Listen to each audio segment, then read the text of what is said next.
ಬಂದಿದೆ. ಅವ್ರಿಗೊಂದಷ್ಟು ಕೆಲವೊಂದು ಸಂದರ್ಭಗಳಲ್ಲಿ ಬೇಸರ ಆಗುತ್ತೆ. ನಾವು ಈಗ ನಾನು ಇಲ್ಲಿ 5 ಎಲೆಕ್ಷನ್ ಆಯಿತಾ, ನಂದು 5 ಎಲೆಕ್ಷನ್ ಆಯಿತು. 5 ಎಲೆಕ್ಷನಲ್ಲಿ ಏನು ಯಾವುದ್ರಲ್ಲೂ ಇಡುಗಂಟು ಠೇವಣಿ ಬಂದಿಲ್ಲ. ನಮ್ಮ ಮನೆಯವರು, ನನ್ನ ಹೆಂಡತಿ ಸುಪ್ರಿಯಾ ಪ್ರಚಾರದಲ್ಲಿ ತೊಡಗಿದ್ದಾರೆ. ಹಾಗಾಗಿ ಅಂಥ ಕೆಲವೊಂದು ಸಂದರ್ಭಗಳಲ್ಲಿ ಬೇಸರ ಆದಾಗ, ಜನ ಸರಿಯಾಗಿ ಸ್ಪಂದಿಸಲಿಲ್ಲ ಅನ್ನೋದು ಅನ್ನಿಸಿದಾಗ ಬೇಸರ ಆಗುತ್ತೆ. ಸರ್, ಈಗ ಇಷ್ಟು ವರ್ಷ ನೀವು KRS ಪಾರ್ಟಿನಲ್ಲಿ ಕೆಲಸ ಮಾಡಿದ್ದೀರಾ. ಸೊ ಮುಂಚೆ ನೀವು ಇದರಲ್ಲಿ ಸಾಫ್ಟ್ವೇರ್ ಇಂಜಿನಿಯರ್ ಆಗಿದ್ದಾಗ ನಿಮ್ಮ ಲೈಫ್ ಹೇಗಿತ್ತು? ಅಂದರೆ ಆ್ಯಕ್ಚುಲಿ ನಿಮ್ಮ ಗಂಡಸರು ಸಂಬಳ ಕೇಳಬಾರ್ದು ಅಂತಾರೆ, ಬಟ್ ಅಲ್ಲಿ ಎಷ್ಟಿತ್ತು ಸ್ಯಾಲ್ರಿ? ಅಲ್ಲಿ ಇವತ್ತಿನ ಲೆಕ್ಕದಲ್ಲಿ ಅಂದರೆ ನಾನು 2009ರಲ್ಲೋ 10ರಲ್ಲೋ ವಾಪಸ್ ಬಂದಿದ್ದು. ಓಕೆ. ಆವತ್ತಿಗೆ ಇವತ್ತಿನ ಲೆಕ್ಕದಲ್ಲಿ ಹೇಳಿದ್ರೆ ಏನು 8-9 ಲಕ್ಷ ಆವತ್ತಿಗಿತ್ತು. ಇವತ್ತಿದ್ದಿದ್ರೆ ಇನ್ನೂ ಜಾಸ್ತಿ ಇರ್ತಾಯಿತ್ತು. ಆಮೇಲೆ ನಾನು ಅದು ಇನ್ನೊಂದು ಕಂಪ್ನಿಗೆ ಕೆಲಸ ಮಾಡ್ತಾಯಿದ್ದೆ. ನನಗೆ ದುಡ್ಡು ಮಾಡುವ ಅಥವಾ ಏನು ದೊಡ್ಡದಾಗಿ ಕಂಪ್ನಿಗಳಲ್ಲಿ ಬೆಳೆಯುವಂಥ ಉದ್ದೇಶ ಇರಲಿಲ್ಲ. ಯಾಕಂದರೆ ನಾನು ಅಷ್ಟೊತ್ತಿಗೆ ಸರಳವಾಗಿ ಬದುಕಬೇಕು, ನನ್ನ ಜೀವನವನ್ನು ನಾನು ಒಳ್ಳೆ ಕೆಲಸಕ್ಕೆ ವಿನಿಯೋಗಿಸಬೇಕು ಅಂತ ಬಂದ್ಬಿಟ್ಟಿತ್ತು ಒಂದು ಹಂತಕ್ಕೆ ನನಗೆ. ಹಾಗಾಗಿ ನಾನು ಕಂಪ್ನಿಗಳಲ್ಲಿ ಬೇರೆ ಬೇರೆ ಹುದ್ದೆಗಳಿಗೆ ಹೋಗೋದ್ರ ಕಡೆಗೋ ಅಥವಾ ಇನ್ನೊಂದು ಕಡೆಗೋ ಹೋಗಲಿಲ್ಲ. ನನಗೆ ಒಂದು ಒಳ್ಳೆ ಕಂಪ್ನಿ ನಡೆಸೋದಕ್ಕೆ ಬೇಕಾದಂಥ ಎಲ್ಲ ಜ್ಞಾನ ವಿದ್ಯೆ ಇದೆ. ನನ್ನ micro economics, macro economics, technology ಹೀಗೆ ಹೋಗ್ತಾ ಇದ್ದೀವಿ, ಎಲ್ಲ ಗೊತ್ತಿತ್ತು. ಆದರೆ ನನಗೆ ದುಡ್ಡು ಮಾಡುವಂಥ ವಿಚಾರ ಇರಲಿಲ್ಲ.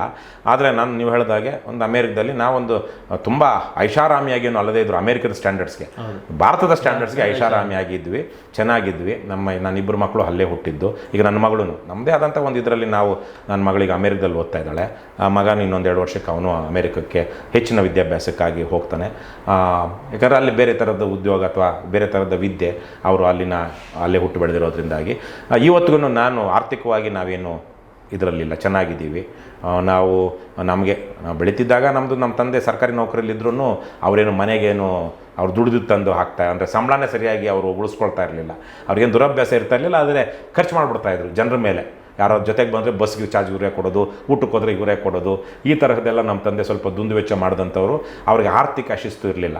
ಸಿಗರೇಟ್ ಸೇದೋದೊಂದು ಅಭ್ಯಾಸ ಇತ್ತು, ದುರಭ್ಯಾಸ ಇತ್ತು. ಅದು ಬಿಟ್ಟರೆ ಇನ್ಯಾವ ದುರಭ್ಯಾಸಗಳು ನಮ್ಮ ತಂದೆಗೆ ಇರಲಿಲ್ಲ. ಆದರೆ ನಮ್ಮ ತಂದೆ ದುಡಿದದ್ದನ್ನು ಒಂದಷ್ಟು ಬೇರೆ ರೀತಿಯಲ್ಲಿ ನಮ್ಮ ಸಂಸಾರವನ್ನು ನಿಲ್ಲಿಸೋದಕ್ಕೆ ಮಾಡಿದ್ರೆ ಹೊರತು ಅವರು ಸರಿಯಾಗಿ ಇನ್ವೆಸ್ಟ್ ಮಾಡಲಿಲ್ಲ. ನಮಗೊಂದಷ್ಟು ಆಸ್ತಿ ಇತ್ತು.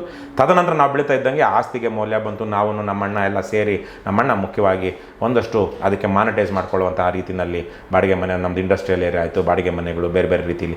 ಹಾಗೆ ನಾವೊಂದು ಆರ್ಥಿಕವಾಗಿ ಅಷ್ಟೊತ್ತಿಗೆ ನಾನು ಕೆಲಸಕ್ಕೆ ಹೋಗೋಷ್ಟೊತ್ತಿಗೆ ಒಂದು ಹಂತದಲ್ಲಿ ನಾವು ಆರ್ಥಿಕವಾಗಿ ಚೆನ್ನಾಗಿದ್ವಿ. ಆದರೆ ನನ್ನ ಸ್ವಂತದಲ್ಲೇ ನಾನು ಬದುಕಬೇಕು ಅಂತೇಳಿ ನಾನು ಹಾಗೆ ಬದುಕಿದೆ. ನಾನು ಕೆಲಸ ಮಾಡಿಕೊಂಡು ಒಂದಷ್ಟು ನನ್ನದೇ ಉಳಿತಾಯಗಳನ್ನು ಕೇರ್ ಮಾಡದೆ ನಾನು ಸಮಾಜದ ಬೇರೆ ಬೇರೆ ವಿಚಾರಗಳಿಗೆ ಖರ್ಚು ಮಾಡಿ ಇವತ್ತಿನ ಲೆಕ್ಕದಲ್ಲಿ ನೋಡಿದ್ರೆ ಕೋಟ್ಯಾಂತರ ರೂಪಾಯಿಯನ್ನು ನಾನು ಬೇರೆ ಬೇರೆ ಅದಕ್ಕೆ ಪ್ರಯೋಗಗಳಿಗೆ ಒಡ್ಕೊಂಡಿದ್ದೀನಿ. ನಾವೇನು ಸೇವಿಂಗ್ಸ್ ಬಗ್ಗೆ ಏನು ಜಾಸ್ತಿ ತಲೆ ಕೆಡಿಸ್ಕೊಂಡಿಲ್ಲ. ನಮ್ಮದು ಜೀವನ ಹೇಗಿದ್ರು ನಡೆಯುತ್ತೆ ಅನ್ನೋದಿದೆ. ಹಾಗಾಗಿ ಸರಳವಾಗಿ ನಾನು ತುಂಬ ಐಷಾರಾಮಿಯಾಗಿ ಬದುಕ್ಬೋದಾಗಿದ್ರು ತುಂಬ ಸರಳವಾಗಿ ಗಾಂಧಿ ಮಾರ್ಗದಲ್ಲಿ ಬದುಕಬೇಕು ಅಂತ ಇವತ್ತಿಗೆ ನೋಡಿ ನನ್ನ ಮೈ ಮೇಲೆ ಏನೂ ಇಲ್ಲ, ಪೆನ್ ಬಿಟ್ಟರೆ ಆರಾಮಾಗಿದ್ದೀವಿ, ಚೆನ್ನಾಗಿ. ನಾವು ಎಷ್ಟೇ ಊರಿಗೆ ಉಪಕಾರಿ ಆದ್ರೂ ಮನೆಗೆ ಅಪಕಾರಿ ಆಗ್ಬಿಡ್ತಾರೆ. ಯಾಕಂದರೆ ಪರ್ಸ್ನಲ್ ಮನುಷ್ಯನ ಬದುಕೋಕೆ ದುಡ್ಡು ಬೇಕೇ ಬೇಕು. ಆ ಥರ ಲೈಫ್ ಹೇಗಿದೆ? ಇಲ್ಲ, ಅದಕ್ಕೆ ನಾನು ಆಗಲೇ ಹೇಳಿದಾಗೆ ನಮಗೊಂದಷ್ಟು ಬಾಡಿಗೆ ಬರುತ್ತೆ ನಮ್ಮ ಮನೆಯವರಿಗೆ, ನನಗಲ್ಲ, ನಮ್ಮ ಮನೆಯವ್ರಿಗೆ ಬರುತ್ತೆ.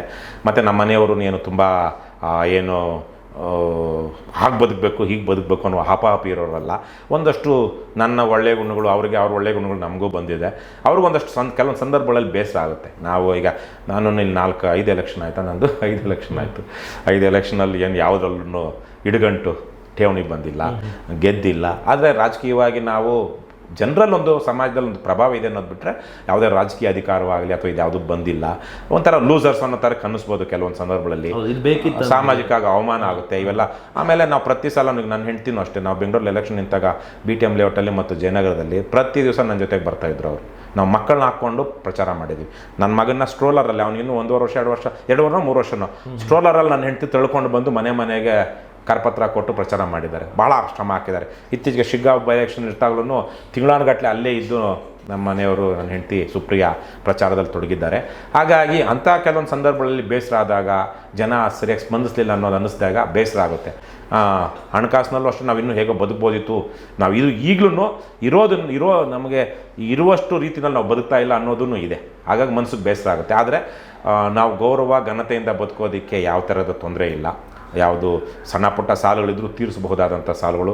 ಹಾಗಾಗಿ ನಾನು ಈ ವಿಚಾರವಾಗಿ ಏನು ಅಂದರೆ ಮನೆ ಇನ್ನೂ ಬೇರೆ ರೀತಿಯಲ್ಲಿ ಆರ್ಥಿಕವಾಗಿ ದೊಡ್ಡದಾಗಿ ಮಾಡ್ಬೋದಿತ್ತು, ಅದು ಮಾಡಿಲ್ಲ. ಆದರೆ ನಾವೇನು ಮನೇನ ಕೆಡಿಸ್ಕೊಂಡಿಲ್ಲ. ನಮ್ಮ ಸಂಬಂಧಗಳು ಕೆಟ್ಟಿಲ್ಲ, ಮನೇಲೂ ಕೆಟ್ಟಿಲ್ಲ. ನನ್ನ ಮಗನಿಗೆ ನಮ್ಮ ಮಕ್ಕಳಿಗೂ ಅಷ್ಟೇ ನಾನು ಮಾಡ್ತಿರೋದ್ರಲ್ಲಿ ಕೆಲವೊಂದು ಸಲ ಅವ್ರಿಗೆ ಬೇರೆ ರೀತಿಯಲ್ಲಿ ಬೇಸರ ಅಂದರೆ ದೀರ್ಘಕಾಲ ನೀವು ಇಂತಹ ಹೋರಾಟಗಳಲ್ಲಿ ಕೆಲಸಗಳಲ್ಲಿ ಭಾಗಿಯಾಗೋದಕ್ಕೆ ಪಾಲ್ಗೊಳ್ಳೋದಕ್ಕೆ ಸಾಧ್ಯ ಆಗುತ್ತೆ. ಸರ್, ಈಗ ಯಾವುದೇ ಒಂದು ಪಕ್ಷ ಕಟ್ಟಬೇಕು ಅಂದ್ರೆ ದುಡ್ಡು ಬೇಕು. ಸೊ ನಿಮ್ಗೆ ಎಲ್ಲಿಂದ ಬರುತ್ತೆ ದುಡ್ಡು ಅಂದರೆ ಪಕ್ಷಕ್ಕೆ ಎಸ್ಪೆಷಲಿ? ಯಾಕೆಂದರೆ ನೀವು ಇಷ್ಟು ಜನ ಕೆಲಸ ಮಾಡ್ತೀರಿ, ನೀವು ಓಡಾಡಬೇಕು, ಖರ್ಚು, ಆಫೀಸ್ ಖರ್ಚು, ಇದಕ್ಕಾದರೂ ದುಡ್ಡು ಬೇಕೇ ಬೇಕಲ್ಲ? ದುಡ್ಡು ಎಲ್ಲಿಂದ ಬರುತ್ತೆ? ಯಾರ ಹತ್ರ ಇರುತ್ತೆ ದುಡ್ಡು? ಜನರ ಹತ್ರ. ಇನ್ನು ಮರಗಳಲ್ಲಿರೋದಿಲ್ಲ, ದನಗಳಲ್ಲಿರೋದಿಲ್ಲ, ಜನರ ಹತ್ರ. ಸೊ ಯಾರಾದರೂ ಹಾಕ್ಕೊಂಡ್ರೆ ಕೊನೆಗೆ ಜನನೇ ಹಾಕಬೇಕಲ್ವ ದುಡ್ಡು, ಯಾವುದೇ ಪಕ್ಷ ಕಟ್ಟಬೇಕು ಅಂದ್ರೂ. ಸೊ ನಮ್ಮ ಪಕ್ಷಕ್ಕೆ ಜಾಸ್ತಿ ಜನ ಹಾಕಿದ್ದಾರೆ, ಒಬ್ಬರಲ್ಲ ಇಬ್ಬರಲ್ಲ, ಸಾವಿರಾರು ಜನ. ಇವತ್ತಾಗಲೇ 50,000ಕ್ಕಿಂತ ಹೆಚ್ಚು ಜನ KRS ಪಕ್ಷಕ್ಕೆ ದುಡ್ಡು ಕೊಟ್ಟಿದ್ದಾರೆ. 10 ರೂಪಾಯಿ, 100 ರೂಪಾಯಿ, 500 ರೂಪಾಯಿ, 1000 ರೂಪಾಯಿ, ಕೆಲವೊಂದು ಸಲ ಲಕ್ಷನೂ, ಹೀಗೆ. ಆದರೆ ನೀವು ನೋಡಿದಾಗೆ ಕಳೆದ 20-30 ವರ್ಷಗಳಿಂದ ಪಕ್ಷ ಮಾಡಿದವ್ರು ಯಾರು?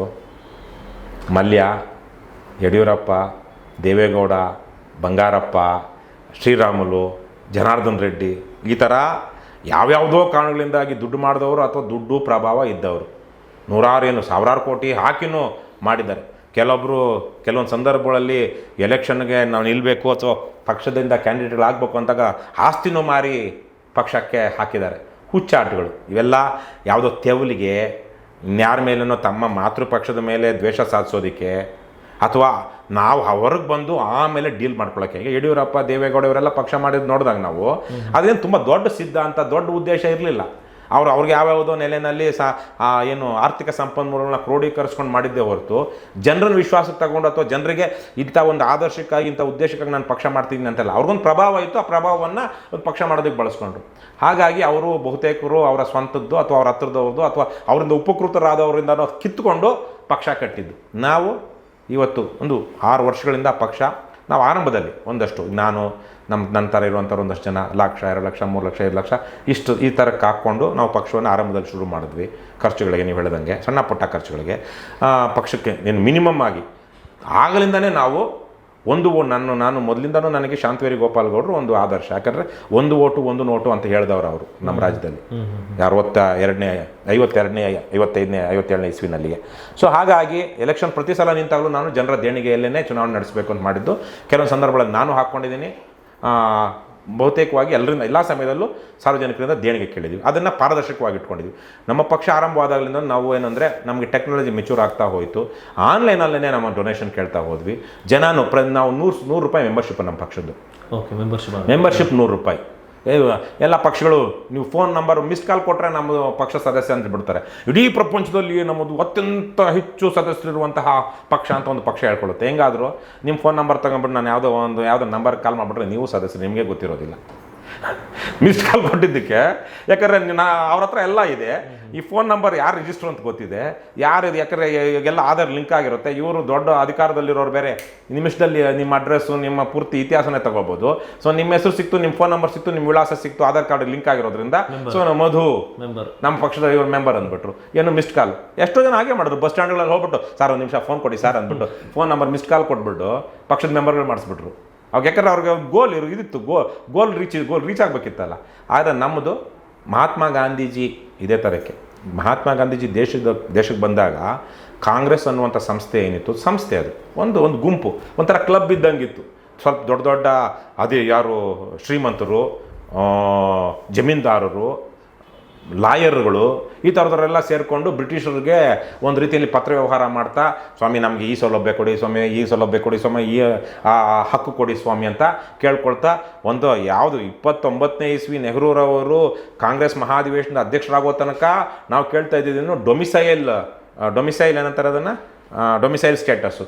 ಅಂದರೆ ಇವತ್ತಿನ ಕೆನಡಾ, ಆಸ್ಟ್ರೇಲಿಯಾ ಎಲ್ಲ ಇದೆ, ಸ್ವತಂತ್ರ ರಾಷ್ಟ್ರಗಳೇ. ಆದರೆ ಅದರ ಮೇಲೆ ಯಾರಿದ್ದಾರೆ? ಇಂಗ್ಲೆಂಡ್ನ ರಾಜ ಅಲ್ವಾ.